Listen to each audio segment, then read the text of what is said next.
Jagrata, Jam Masters. If you are sincere, you go through some very common phases in your growth. The first is the awakening, where you realize that you exist and that you're in there.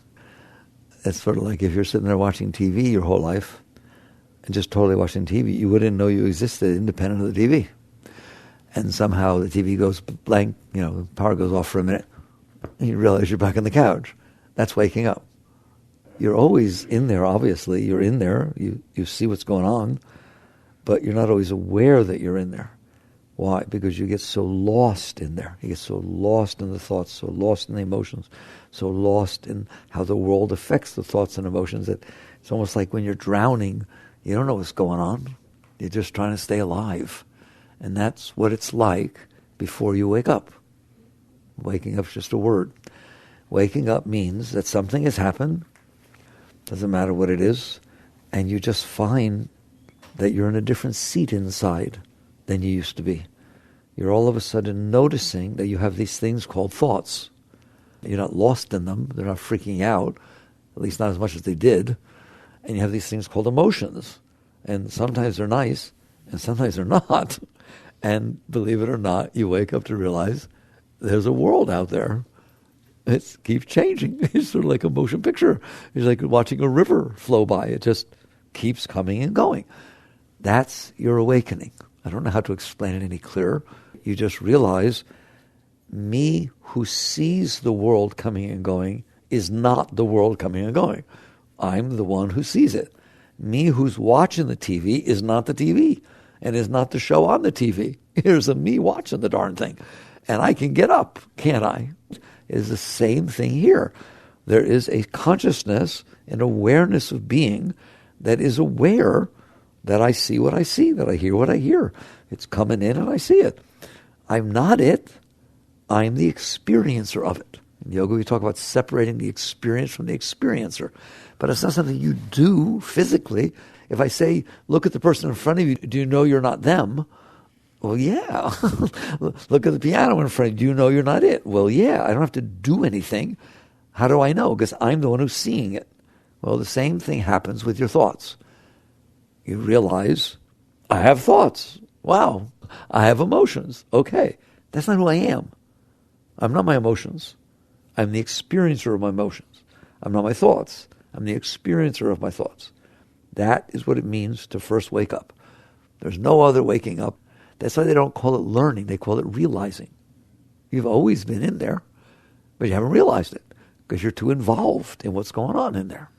So now once you wake up, what's your path? Because everybody's path is different, but everybody's path is the same. Everybody's path is different because everybody's thoughts are different. Everybody's emotions are different.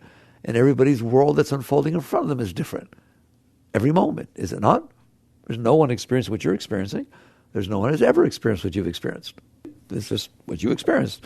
No one ever will either, because the world keeps changing and you happen to be there.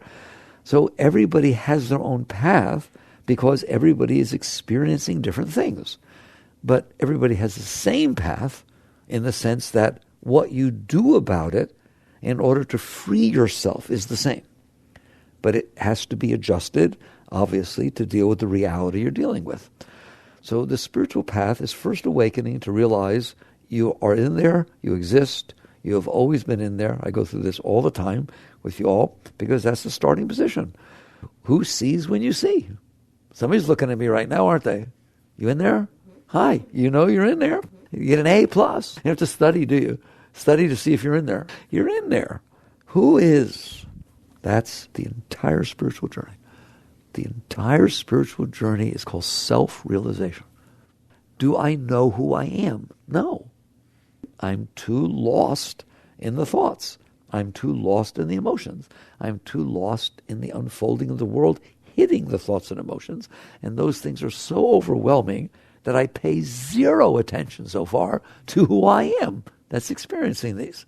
So spirituality is about waking up and returning to the seat of self. Those are the words we use. Returning to the source. What is awareness? What is consciousness? Who is aware? Where did you come from? In Zen, they have a koan. says, what was your face before your mother was born? Don't think about it. You're not supposed to think about it. Zen. It's supposed to stop you from thinking, right? Believe it or not, there is an answer. I used to think that a koan like that had no answer, and you were supposed to try and figure it out until your mind gave up, and then that was it. You did it. Your mind stopped trying, right? No, it has an answer. You do have a face before your mother was born. It is the seat of yourself. When you come back to the core of your being, you will realize instantaneously that you have always been there. Since you are not your body, you are watching your body, you're receiving the messages from your body. Why would you not be there if the body fell off? You don't have to think that. You just return to the seat of your being that is not temporal, that is eternal. That's your soul, your essence. I always tell everybody, they get us so screwed up that if you asked a truly spiritual person, do you have a soul? They better say no. No, because you are your soul. You don't have one. Who has one? If you have one, it's like having a purse, having a car. Who has one? What the word soul is supposed to mean is you, the core of your being, the essence of your being. There's nothing further back. You're the one. You're it. Tag. I am that I am. So basically, awakening is to realize you're in there, that you're not your thoughts, emotions, and the world. You have to renounce them. You have to deny that they're there. But I'm the one experiencing them. I am not them. And then spiritual growth is how to free yourself so that you're really not them. So they're not bothering you anymore. Doesn't mean you stop having thoughts. But believe it or not, there's a life to live in which they don't bother you anymore, ever. And your emotions doesn't mean you don't have emotions. Some people say, but I'm only human. No, you're not. You are watching a human, aren't you? And it's very human, isn't it? It behaves just like a human. It gets jealous when somebody does something, and it gets insecure when somebody does, doesn't it? Come on. It behaves just like those humans would. How do you know? I told you would never, ever want to come to me for therapy. One, I don't do it. But you wouldn't want to. Because if you came to me and you said, I get so jealous. I have this problem. I've always had this problem with jealousy ever since even high school and everything. I ruined every relationship I ever had because I just get so jealous. You know what I'm going to say to you? How do you know? How do you know you're jealous? You're telling me. How do you know? And you're going to get real mad at me. And eventually you're going to get so frustrated and say, because I'm in here and I see it. Who are you that sees it? Jealousy is an it, isn't it? It's something you experience. It's not who you are. They're just in here, something happens, and this stuff comes up. And you know it, don't you? You wish you didn't, but you do. And either you express it, and dump all over something, right? Or you suppress it. I don't want to be like this. I don't want to say anything. I'm scared. You push it away. Who is this you? Who is the you that notices their jealousy? Who is the you that gives into it? I like these words. Well, I can usually stay on top of it, but the other night I lost it. Oh. What'd you lose? The jealousy? No, I didn't lose the jealousy. I lost my separation from the jealousy. Isn't that what we mean when we say I lost it? It overwhelmed me. I became overcome with jealousy. I don't care. What I want to know is who did. That is your only way out. It is not about suppressing the jealousy. It is not about expressing the jealousy. It is not about somehow becoming so self-confident that you never feel insecure. I'm teaching you deep now. You've heard, Zen and deep teachings. It's neither doing nor not doing. You are neither doing nor not doing. That's what we're talking about. You're not doing the jealousy, i.e. expressing it, doing something to find out about it, or manipulating people so it doesn't happen. That's doing it. You're not doing it. Push it away, deny it, suppress it. I don't want to be like that. It's ugly. I don't want anybody to see it. I don't want to tell anybody. That's called suppression. So now you're not doing, and then there's not doing. Well, what's the alternative? I can't believe I'm going to say it because it's straight out of Zen. It's neither doing nor not doing, it's being. That's like so classic Eastern teaching, right? Now you see it. You're neither doing the jealousy or it doing you. You're neither losing yourself in it, nor are you suppressing it. You're being the one who notices that jealousy is coming up. That's what you're doing, being. You're being who you are, The one who is experiencing, where's it coming from? Who cares? There's a smell in the air. Fine, it'll pass. I don't have to go find out where it came. Where's that skunk? I got to go run around and find it. No, you don't have to do it. And I don't have to go stop driving and close my nose and freak out and never go where I'm going. That's doing and not doing. I can just be the one who smells the skunk until there's no more smell of skunk. That's called liberation. How do you like that? I'm liberated from having to be a freak either way. Either I'm freaking out and doing something about it, I'll get that skunk, he'll never do it again, or suppressing and stopping what I'm doing so I don't have to smell it.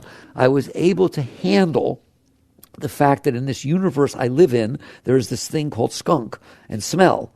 It won't stay, and I'm able to handle it enough to where I can keep driving, and it goes, and then it's gone, and then I went about my business. That's neither doing nor not doing, but being. It is the same thing with jealousy. It is the same thing with your thoughts. We're going deep very quick. That is what your spiritual growth is. As I said, it's different for each of you because you may not feel much jealousy, but you feel insecurity, or you feel guilt, or you feel you need to prove yourself. All the time you have to prove yourself. I don't know. Whatever it is. Probably all of them. Right? But we all have them in different balances, don't we? Every one of you know what I mean when I say insecurity, guilt. How do you know? I can't see it. Where is it? You know it because you're in there and you experience it.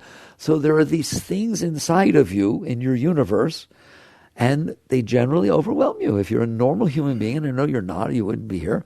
I'm proud of you that you come here and listen to this stuff. A normal human being, the only thing they are trying to do is not feel uncomfortable things inside themselves.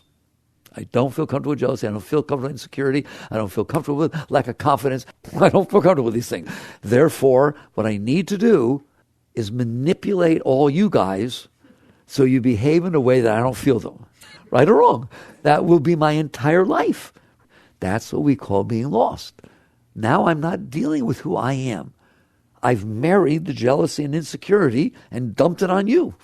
If you are a normal human being, you will spend your entire life trying to manipulate and control the world as it passes by you so that it doesn't stimulate those things that you don't like inside of yourself, and it does stimulate the things that you do like inside yourself. Love, confidence, a feeling of acceptance, pride in what you're doing, and so on, respect, we all like that. So there are things that can happen outside that cause these different things to happen inside. If you're a normal human being, you don't even know why. You don't even care why. You don't even want to know why it does that. You just want to know what will make it so it's nice in here and how do I make it happen? What makes it so it's not nice in here and how do I keep it from happening? Isn't that amazing? That's pretty amazing. So that's what it means to not be awake. It's not bad. You're not going to get anywhere, but you're welcome to do it. Everyone's doing it. Join the party. Everybody's out there attempting to manipulate the moments that unfold in front of them so that they hit them and make them feel good. That's simple enough. Now we understand what's going on. If you're studying, if you pick a major and you go in there and everything's being taught to you, you're good at it, and you're the best in the class, you can answer the questions, and the professor's really proud of you and everything, your parents are proud of you, that's your major, man.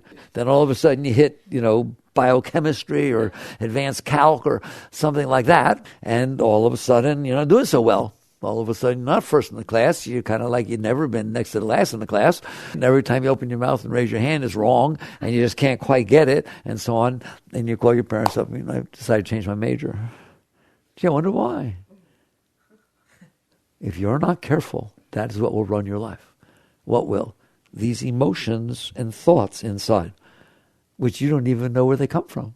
Which one of you know where your thoughts or emotions come from? You only know they're there, and you experience them, and I either like it or don't like it. Sit with it for a second. That is worth sitting with, isn't it? Because if you're not careful, you will spend your entire life doing that, and you will never succeed. You will never, ever succeed in getting every moment that passes before you to never hit the stuff that makes you feel bad and always hit the stuff that makes you feel good. Will you? What will happen is every once in a while, something will come by that makes you feel love or makes you feel proud or makes you feel good, and you'll run after it and try to cling to it and hold on to it. You'll get a little bit of a ride on that wave. It never lasts. It can't possibly last. Which one of you had a nice experience that never went away? No one, ever. Can I explain why? I'm not being really a bad guy. I went through, advanced doctorate in economics, and they taught this law. It was called the law of diminishing returns. That's literally an economic law that's taught, the law of diminishing returns. Why would they teach that? Because what you're studying is people's behavior patterns. Why they buy what they buy, why they do what they do. It's, it's business, economics. What's the law of diminishing returns? It says, for everything, the more you get it, the less you want it. For everything. Take your favorite food. You haven't had it for a long time. The best chef that ever walked the face of the earth just made your favorite food. OMG. That's the nicest dinner you ever had. Okay, guess what? Come back next week, have it again. Whoa. Whoa, okay. All right, so have it again. Come back tomorrow morning. I'll make it for breakfast, lunch, dinner, breakfast, lunch, dinner, breakfast. Ew, give me some okra. Okra and Brussels sprouts. It's like you're not going to keep liking it, are you?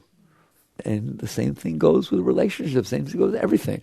There's no way that the first time you interact with somebody and all that energy starts going and the first kiss and just all that kind of stuff, it doesn't, it's hard to tell you, it doesn't stay that way with every kiss. It doesn't stay that way for the rest of your life. It can. I'll teach you how to. But under normal circumstances, it does not. So one is the law of diminishing returns will make it so that it doesn't do it. The other is you're a very complicated person. You know that. You're very complex. I mean, there's really only one of you in there, but in terms of the personality, there's lots of them. Sometimes you want to be left alone, and sometimes you want to be doted over, and sometimes you want to travel, sometimes you want to stay home, and who could figure it out? You can't even figure it out. How's anybody else going to figure it out, right? So what happens is at any given moment, because of the different interactions you've been dealing with in life, there are parts of you that are more satisfied because of what's happening, and then the other parts start complaining and making more noise. If you turned all your attention to those parts, it would do this. The parts that you used to be being fed would stop being fed. That's why people sit there and say, I don't know if I want to get married yet, or if I want to travel around and explore. So all of a sudden something happens, you say, I know I want to get married. And then the next day, I don't know, I really want to. It just goes like that because there's many aspects to your being. So what happens is if you do something in the world to try to get it the way you want it to make you feel good, aside from the fact that there's diminishing returns, God forbid it should actually work. Because if it works, it's no longer your number one need by definition because it worked. So if it once gets taken care of, then need number 2, need number 3, need number 4 is going to pop up. Who has ever noticed that? Who says this person or thing that you just, quote, married is good for need number 2, 3, and 4? It was good for need number 1. This is why life is so hard. I'm telling you the truth, aren't I? It's tough stuff to try and make a decision, to try and do something and go somewhere. You are never, ever, ever going to get the world unfolding in front of you to match what it is that will make you always feel good and never make you feel bad. I just don't have to tell you. You're pretty complicated in there. Stuff's going to flow by. And the third reason you'll never get it the way you want is somebody gave you a warped sense of control that you think you control the moment that's unfolding in front of you. Go get a date and you're going to go out there and go camping and you're so excited because it's exactly the right person you always wanted to go with and then it rains. Come on, I thought you were going to get it the way you want. You're not going to get it the way you want. There's no reason in the world that the moments unfolding in front of you should be the way you want. There's a reason the world is the way it is. Physics, chemistry, meteorology, not you. And by the way, it's very wrong to say, why did it have to rain when I have this day? What did I do wrong? You didn't do anything wrong except for thinking you're in charge of the universe and that somehow the weather should change itself based on your date. That's really wrong. You're wrong. It shouldn't. So you wake up and you realize, I'm in here and I have made a mess. I've made a mess because my thoughts and emotions are all being stimulated by the world that's unfolding in front of me, and I can't handle my thoughts and emotions, and I can't control the world in front of me. And the next thing you know, you're getting depressed. Next thing you know, you're feeling frustrated. Next thing you know, you're having a lot of trouble. What the spiritual path is to extricate yourself, free yourself, your sense of self from this mess. Doesn't mean you don't interact with it, but it means you're not living off of it. You're not saying, unless I have somebody in front of me who's behaving exactly the way I need them to be, saying just what I need them to say, exactly what I need them saying it, and looks the way I want them to look, and drives the kind of car I want them to drive, and just got a new raise so we can go where I want to go. The list is pretty long of how it needs to be. Unless I have that in front of me, I'm not going to be okay, which is what you say. Then the answer is you're not going to be okay. But you did that. And so spirituality says, come back to the seat of self, to the seat of being, to the one who's noticing all this. Become comfortable with yourself. Become comfortable being in there, noticing that there are thoughts that are getting stimulated by the world, there are emotions that are being stimulated by the world, and ready, and that's okay with you. That's okay with you. There are going to be times that people out there say nice things. There will be times that people out there say not nice things. There'll be times the same person says nice things and not nice things one after the other. Oh my God. Have you noticed? That's going to happen. And you're in here and you're noticing that you're so sensitive. Your thoughts and emotions are so sensitive. Still, again, I'm telling you, I haven't told you where they come from, and you don't know where they come from. You just know there's bad thoughts and there's nice thoughts and there's bad emotions and there's nice emotions. Okay? And that the world does stimulate them. We got that down, don't we? So if you don't take this seat of awareness, that's what all of spirituality is about. It's coming back to the seat of self. Now I am in here. Let's talk about what it's like in there now. Now I'm in here. There's somebody walking by who's my friend, I thought anyways, and I call out, hey, Sally, how are you? All right, and by the way, I have 3 other friends with me that I just told them how much Sally likes me. Sally, how are you? And Sally keeps walking. Not doing so good in here. Not doing so good in here. I told you, the world out there affects what's going on in here. To a spiritual being, what just happened is as follows. I'm in here, telling my friends that I'm close with Sally, and I get to share. And then, oh, there's Sally. Hi, Sally. And Sally just keeps walking. And all of a sudden, this insecurity starts coming up inside of me. And the mind starts thinking of how to spin it. What can I say? Oh, wow, she's playing that game we decided to play where we make believe we're ignoring each other. Oh, she loves me so much. So my mind's doing that, and my heart's doing this, and I think it's adorable. There he goes again. Not there goes Sally. There goes Mickey. There he goes again. That is the seat of awareness. And you sit there, and she walks by, and you see people are looking at you, and it embarrasses you, embarrasses the emotion you're noticing, and it passes. And you're there. And if you were really high, you don't even feel the need to say anything about it. It's just what happened. At the same time Sally was walking by, a bird flew by. A car drove by. Why do I not feel the need to explain why that car drove by? Why do I not need to explain the reason the bird flew by? Why do I need to let this mess inside of me, this personal mess, define me and determine what I'm going to do? Because my experience is that stuff is the lowest part of my being. There's higher parts of me. That stuff, that insecurity and jealousy and self-consciousness and embarrassment, that ain't the highest part, is it? It's kind of the lowest part. Why would I let it decide what's coming out of my mouth? Why would I let it decide where I'm going? Why would I let it decide my life? No way. So do I suppress it? Of course you don't suppress it. If you suppress it, it stays inside of you. I haven't said that yet, but you know that, don't you? If you push it away because you don't want to feel it, you're pushing it somewheres, and believe it or not, doesn't dissipate. It's a nice word, dissipate. What does it mean? It just goes away. No, it doesn't. It stays inside of you, period. And the next time you see Sally, she's in big trouble. It just so happens Sally was in her phone, didn't hear a word you said. She was sitting there Googling, and now you're going to dump on Sally. Ever done all these things? All right, getting very personal here. No, if you kept your seat of awareness and you realized what happened was what happened. That's what happened. Bird flew by, Sally walked by, embarrassment came up. They're all the same. It's just something I'm watching, something I'm seeing, and I'm okay with that. I'm a seasoned being. I'm okay. I understand. Yep, there's jealousy in there. There's insecurity in there. Sometimes it comes up. And I'm okay. And I let it go.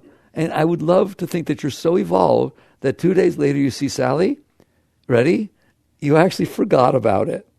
It was so nothing to you that you had that little experience that you forgot to mention it to her. That'd be nice, wouldn't it? That's spiritual growth. You see it? Spiritual growth is returning to the seat of self. You know what I mean by that now. You who's in there noticing.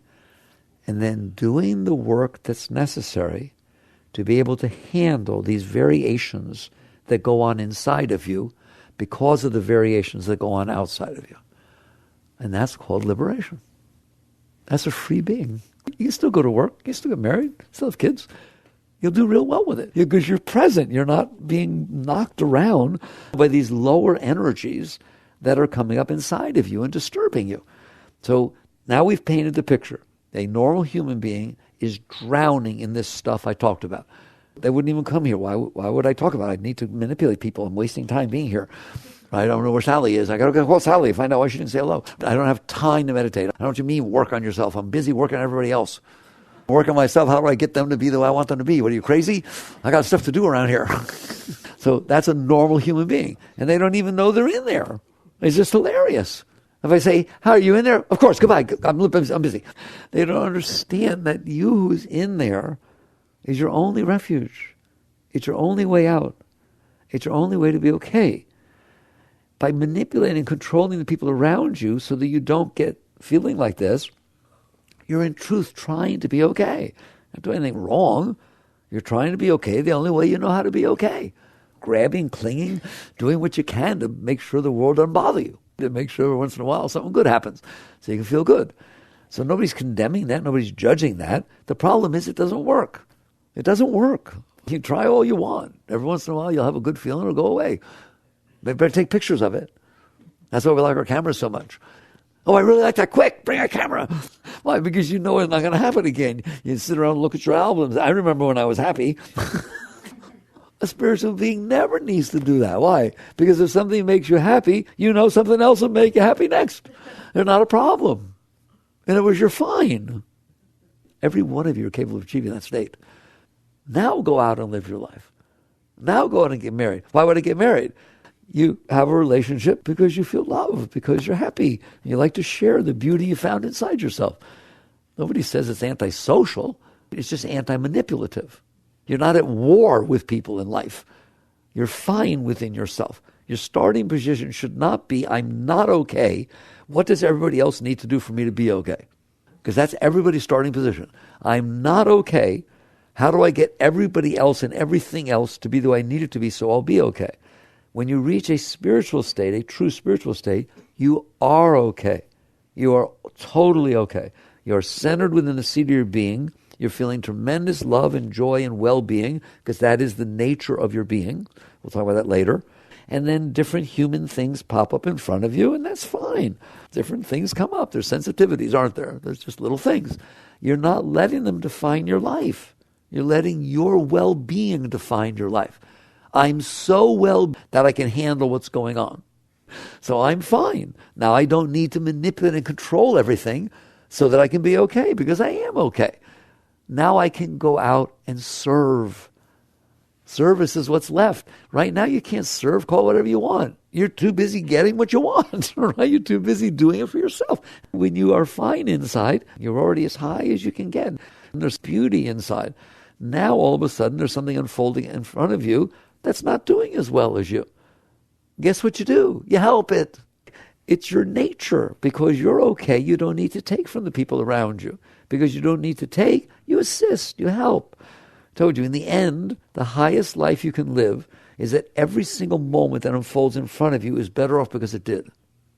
But you can't be like that if you're trying to take from the moments to fill what's missing inside of you.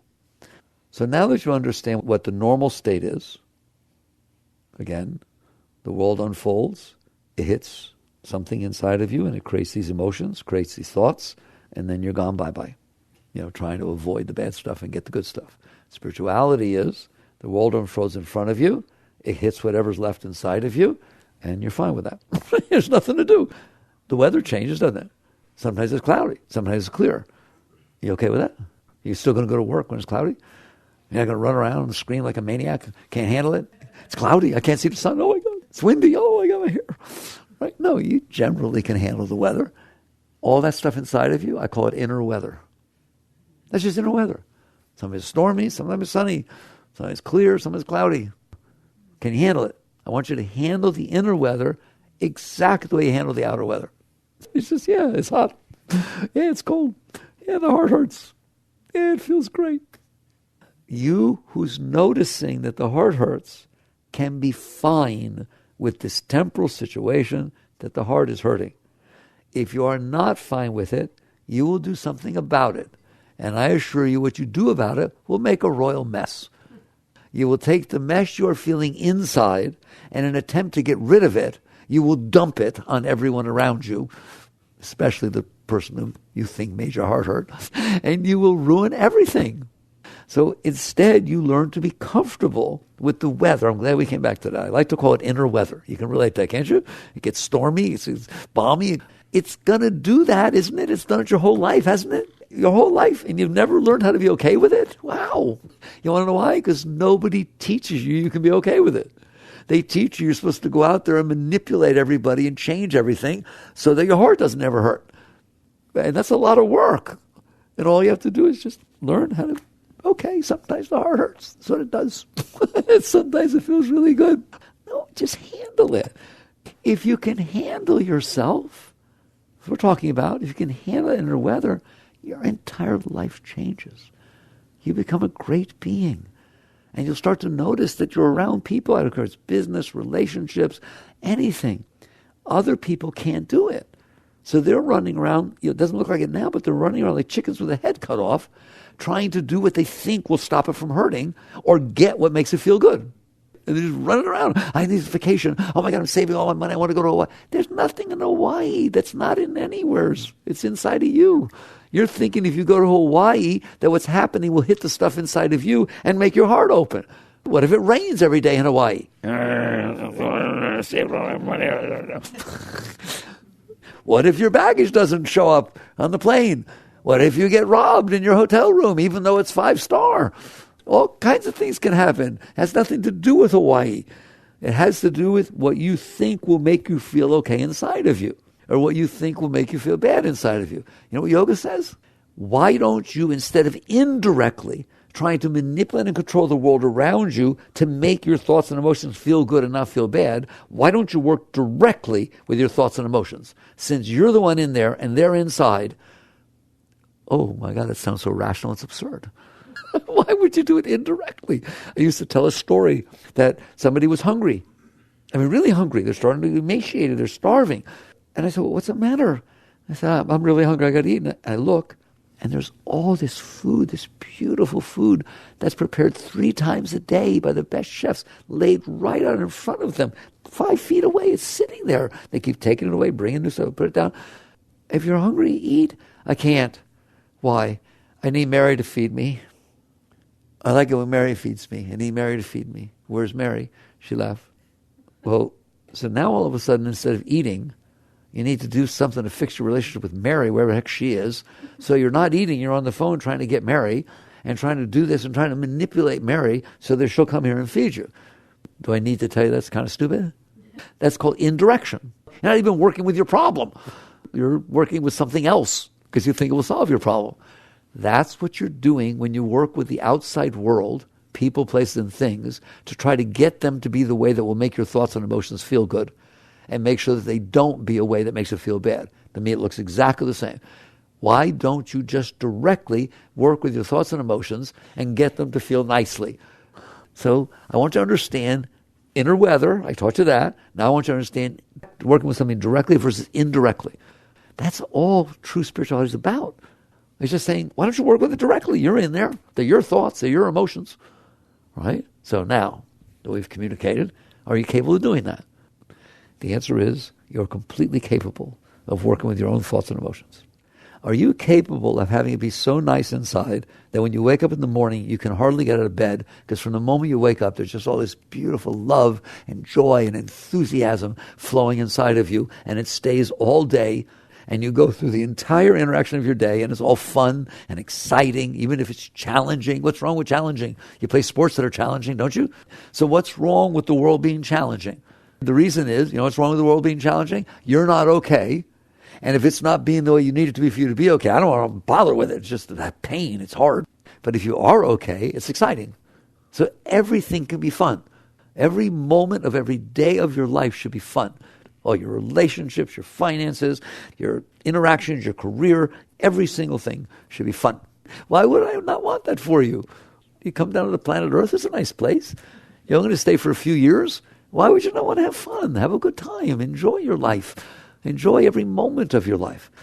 Inside, there's a beauty that you need to find within yourself that you always feel good. So now, how does one do that? You start by doing everything you can to stay centered in your seat of self. What does that mean? It means I'm going about my business, I'm driving, I'm feeling good, something nice happened, and all of a sudden somebody cuts me off. And my mind starts going, oh my God, these people drive so bad. It's ridiculous, right? Well, but that was 5 minutes ago. All right? So it upset me naturally. It would scare you a little bit. Somebody cut you off for 30 seconds. But for the next 2 hours, it's not doing that anymore. But it is doing it inside of me. So the way I play this game, and I'm very strict with Mickey, the way I play this game is for the 30 seconds where the person cut you off and you had to slam on your brakes and maybe even swore a little bit, okay, whatever it was, that was the reality of the moment that was unfolding. You interacted with it, it was real. Then it's over. That person turned off, whatever the heck happened, right? They're gone. Why is it still going on? It was bad enough. I had to get disturbed by the event. Why do I now have to have my mind disturbing me about the event? So to me, the disturbance of the event is on the person who did it. That's his karma. The person who cut me off that day. He got to own that 30 seconds. If it's still going on inside of me, he's not even there. I can't make him own that. That's me. I'm doing that to myself. This is what's called becoming a conscious being. You do that, don't you? And you actually start to question, why am I doing that? Is that a rational thing to do? Or is it more rational to be driving down the street, feeling good, somebody cuts me off, I have to ram on my brakes, well, the mind's going to go and say some stupid thing, emotions get scared, and then I'm back to, wow, I did good with that. I'm a good driver. That was neat. I avoided that. He's lucky I'm a good driver. That would have been an accident. That guy should come back and thank me for that. All right. Okay. That's it. All right. And in fact, go further. Right. Wow. That was neat. That guy's my teacher. He showed me how good a driver I've become. He taught me how to handle somebody cutting me off. Thanks. And all of a sudden I just neutralize the stupid thing and I can go back to enjoying my day. Which is better off? Letting it destroy your whole state of being for 2 hours and then telling everybody about, oh, this idiot cut me off and spread the negativity? Come on, let's make everybody feel bad. Or am I better off learning how to work with myself so that I'm not causing myself disturbance? Some people say spirituality is not logical. It is so. It's the only logical thing there is. There's absolutely no reason in the world that you should be making yourself suffer because of something that's already over. But if you leave it to itself, we're all neurotic enough to where it's going to do that. It's going to be negative. Why? It didn't like the experience. And we are babies. It's like you stub your toe. Not bad. You just kind of stub your toe on the coffee table going out. It hurts a little bit. Okay, that's it. It should not run your day. You don't have to tell everybody you stubbed your toe and remember how bad it hurt and decide you're going to cut the legs off the coffee table. You can handle that it hurt a little bit. Otherwise, you're a neurotic mess. I can handle that the person cut me off and it was a little uncomfortable for a minute. I can handle it. Wow. It's like because I can handle it, it doesn't ruin my life. If I can't handle it, it's going to keep doing that. Because in essence, all the noise it keeps doing was, I didn't like that. I don't want it to happen again. I didn't like that. Oh my God, that was so bad. I can't believe he did that. You know what it does? It's, in a sense, the resistance to not wanting to it have happened because I can't handle it makes it go on forever. It'll be there 10 years from now. If a car drives in front of you down the same street and starts to come out, you're going to think they're cutting off. Oh my God, they're cutting me off. It'll all come up scared again inside of you. All right? That's because you kept it inside of you. You didn't let it go. You didn't say, I can handle the events that are unfolding in front of me. I'll deal with them. I'm going to step on my brakes, steer, but I can handle it. And then I'm going to let it go. And that's what it's all about. It's all about, if you don't store it inside of you, it won't be stored inside of you. And if it's not stored inside of you, it won't come back up all the time. And if it doesn't come back up all the time, you won't have all this negativity coming up into your mind and heart. And you'll be able to experience events as they unfold without them reminding you of what you didn't like before, which is what's happening now. Everything that unfolds, it hits stuff because you store the stuff in there. So I've showed you so much tonight. We've talked so deeply. Spirituality is about working on yourself. It's about sitting here saying, I have a mind. My mind is going to regurgitate over and over again stuff that I didn't like if I store it inside of me. Just like your computer will do the same thing. You store all bad data and there you get bad data back up. And so what I need to do is learn how to work with myself to say, I'm a human being. I'm going to have lots of experiences. Isn't that nice? Right? You know what your life is? The sequence of experiences that pass in front of you. That's what your life is. You know how many experiences aren't passing in front of you but are going on everywhere else? 700 billion zillion every second. There's something going on everywhere. But then there's this moment unfolding in front of you. That's like a holy thing to you. It's the moment that was given to you. And all you do is complain about it. All you do is suppress it and store it and make a mess in your mind about the events that have happened to you. And so spirituality is about, one, waking up. Meditation can help do that. These are good things. There are practices you can do that help you stay seated in your clarity of self. Then you will notice that the world unfolds. Very good. Check. There it goes. World unfolding. And then you will notice, unfortunately, that it is going to make your emotions and your mind react to what you're seeing outside. Have you noticed that? It'll just, the mind will start reacting, and most of what it reacts about is stuff you store from before. Oh, my mother used to talk to me like that. Oh, my God, I know it. That smell, yeah, I remember that smell. Yeah, it was the first time I went out with my ex. Oh, my God, I don't want to eat here. Well, you're not with your ex. This isn't where you and your ex ate. It's a smell that is reminding you of what you stored inside and never finished. Now it's ruining your new relationship. Congratulations. You can do something about this. You must do something about this. If you want to have a beautiful life, it isn't going to happen that way. It's going to happen this way. So you take your center, you take your seat, and you pay attention. And when you start seeing your thoughts get negative, you do something about it. You learn to work with your thoughts. That's what affirmation is. It's raining. Oh my God, it's raining. I wanted to go camping. Oh, you stop. Say, I love the rain. I bet the farmers love the rain. If I was a farmer, I would really love this rain. It's really neat. Plus, on Venus, you know what it rains? Hydrochloric acid. Here it rains water. I wonder where I'd rather be. You are welcome to use positive thoughts. You are welcome to use affirmations. You are welcome to do anything you want or need. Figure it out for yourself, other than just sitting in there and getting lost in this garbage that's destroying your life. And then you wait for somebody to show up that'll save you. Mr. Right or Miss Right, your soulmate. What are you, crazy? You have work to do. And so there are lots of ways to work with yourself. We talked about affirmation, meditation. I don't teach techniques.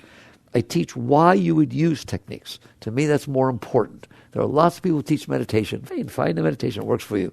Lots of people doing mantras and with yoga and all kinds of stuff. Lots of different types of teachings. They're all wonderful. If you're working on yourself, I honor it. In fact, some of the people come to me and say, well, I'm more Western and I believe in psychotherapy as a way of working with yourself. Fine. As long as you understand why you're doing it, that what I'm doing is I'm having trouble inside and I want to help myself work with myself. You will find things that work for you. For meditation, people say, how do you meditate? It's very easy. You sit down 15 minutes in the morning and 15 minutes in the evening, preferably at the same time. Why? So you're disciplined enough that nothing's more important. Do you understand that nothing in your life is more important than what I've been talking to you about? It won't pick your husband, but it will determine how long you stay married and how happy you are. It won't pick your career, but it'll allow you to stay with one. It's like it is the most important thing you can ever do. Because the mind and the heart, if they go negative, will destroy everything you're doing. Go buy a house and decorate it the way you want and then see whether you like it. Your mind will complain about every single thing. Why did I use that color? I should have used this one. So if you will work with yourself, your whole life becomes more beautiful. It is an investment that is absolutely more important than everything else. It's more important than who you marry. It's more important than your career. It's more important than your finances. There are lots of people who have lots of finances, and they're terribly unhappy. They've got all kinds of problems. Lots of people are married. We know that. 50% of all marriages end in divorce in the United States of America. What does that mean? It means they're having a problem with their mind and their heart. So if you learn to work with yourself, so you sit down 15 minutes in the morning, 15 minutes in the evening, and don't say the purpose of this is to see blue lights and pearls and God, Christ coming down, and if it doesn't happen, it didn't work. That is not what meditation is about. It is about saying, I am going to practice being there. These are my practices. I'm going to practice as a time I put aside to not get lost in my mind. To practice. So you sit down, and what you want to do is not watch your thoughts. Don't stop them. You want to be here noticing your thoughts, but not get into them. You won't be able to do that.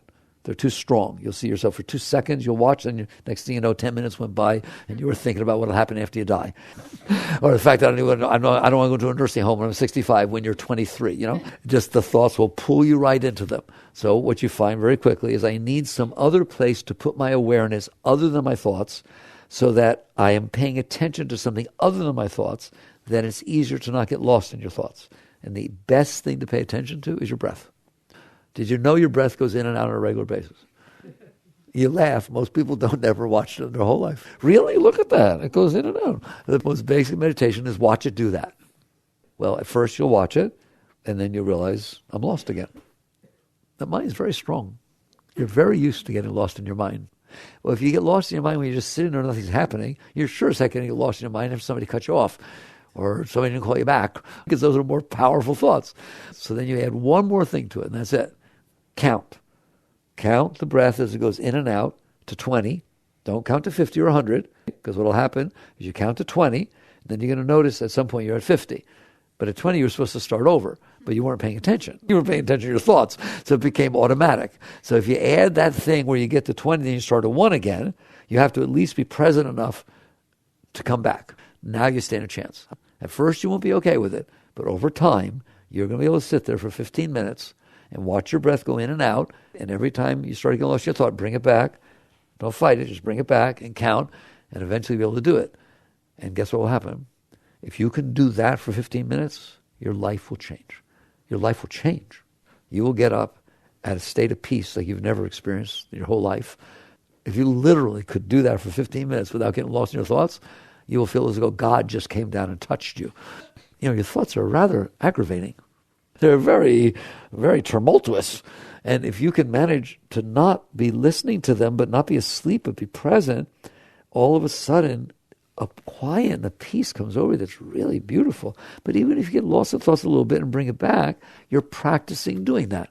And the next thing you know, a car will drive, cut you off, you ram on your brakes, you'll notice your mind start to go berserk, and you'll notice your breath is going in and out. And you'll decide, I'd rather watch my breath go in and out. Literally, while you're driving, you start counting. It's okay, you can still look out the road. And all of a sudden, the thoughts go by. Why? Because you didn't participate in them. If you don't participate in them, ignored guess quickly leaves. And all of a sudden you realize, wow, this is what it means to work on yourself. It's not controlling your thoughts. It's focusing your awareness not on the thoughts. That's a whole different thing, right? Don't fight your thoughts. Work with your awareness. So basically, there's all these techniques that you can work with. I did positive thinking, there's mantra, there's meditation, there's yoga, all kinds of things. Anything that will help you where you're actually working to try and not let this habit-formed negativity of your mind and the reactiveness of your heart run your life to where you're just out there. I'm giving you another way other than manipulating people, places, and things to try and be okay. You can directly be okay. And what will happen is if you don't get lost in these thoughts, even a little, you get better at it, you're going to start to be happier. People come to me all the time. Oh my God, I'm so happy. It's ridiculous. Well, bigger stuff will come up, don't worry. Bigger stuff will come up, but then you practiced with the little stuff. Well, when you play the piano, you don't start with Beethoven, you start with scales. But because you do your scales well, you can start to play Beethoven. Same thing here. You just handle the person who cut you off, you handle the fact that it's raining, and you don't give yourself a hard time about everything anymore. You just make it a little lighter, make it a little easier for yourself, all right? And next thing you know, you're happier. Of course, there's a reason. You're not bothering yourself so much. And then something will happen that's bigger, and you do the same techniques, the same thing. Just let go. Keep letting go. And you'll find out you were making a royal mess out of this journey through life. It's okay. It's okay if the heart hurts a little bit. It's okay if somebody says something you don't like. You don't have to break up with them. If you can handle it, all of a sudden, oh, look, my relationship used to only last about 4 hours. This one made it 8. If you can handle things, then you can handle things. You get to do more. And so basically, eventually what will happen is you will get very good at this. And you'll be very committed to it because you realize it works.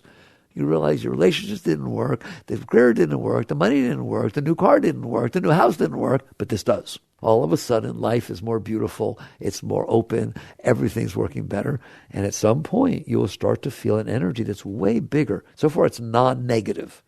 All of a sudden, something very positive will start happening inside of you. You will literally start feeling waves of love, of rush coming up inside of you, bathing you. And it starts, and every once in a while you have it, and then it doesn't stop. And you start feeling what we call spirit, Shakti, energy flow, call it whatever you want, chi. You've changed the direction of your energy flow. It used to be down because you were busy listening to all the junk below you. Now as you let that go, all of your natural life force, you're a beautiful being, you're a being of light, being of spirit, starts to flow inside of you. You start to be fed. That's when all of Christ's teaching, the Buddhist teaching, they all make complete sense when you start understanding what they were talking about. Man does not live by bread alone, by every word that leaveth the mouth of the Father. What does that mean? Right now, the only way I get high, the only way I get any nourishment, the only way I'd be okay is it's coming in from the outside. People be nice to me, not just physical nourishment, intellectual and psychological nourishment comes in from outside. When you go deeper inside, you don't live off of that. There's this flow of energy. Every word that leaveth the mouth of God, the mouth of the Father, this flow of energy starts rushing up inside of you, feeding you. And now you're fine. You're fine. You're whole. You're complete within yourself. So when that starts happening, now you really start to appreciate the teachings. You are all capable of these states. All of you are capable of these states. It doesn't matter what you've ever done. Doesn't matter whatever happened to you. You are capable of cleansing, cleaning out that mess inside, and achieving a beautiful state inside and bringing it down to every single person that comes near you. That's a beautiful life. All right. Work with these things. Jagrata.